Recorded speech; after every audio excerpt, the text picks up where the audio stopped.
Today I'm going to go over some design elements of a functioning 8x10 camera. More specifically, the ground glass area and the shutter and lens area.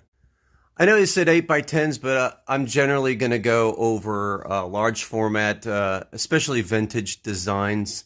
For example, these are two different 8x10 cameras, but this one actually has a shutter and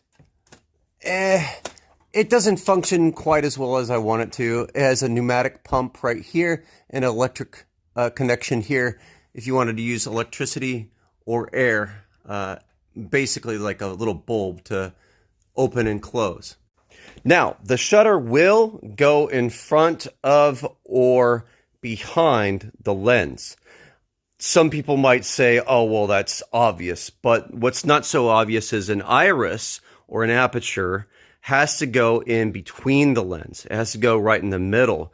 You can't effectively have a good aperture if you put it behind or in front of the lens when you have a camera. So this is the ground glass. The ground glass element is only as deep as where the film is going to hit in the film holder when I install it.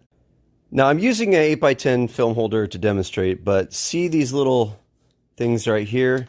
You pull this apart right here, put your film in, and the distance from this face to the ridge line here, that's the distance it needs to be where the ground glass is.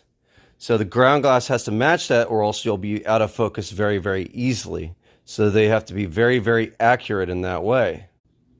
Also on these cameras, you have a little, almost like a rail here.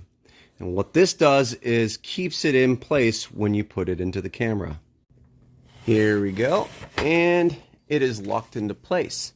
Now, there's a little groove right in there that it locks into. And as you can see, it kind of is snug in there, and it, boom, it's in place. While there's no light hitting it, you pull this back or almost completely out. You don't want to pull it out completely, or else light tends to leak from the top. Some of them have a design where basically there's a piece of velvet in there, and it kind of pushes in so light doesn't leak if you want to completely take this out. Anyhow.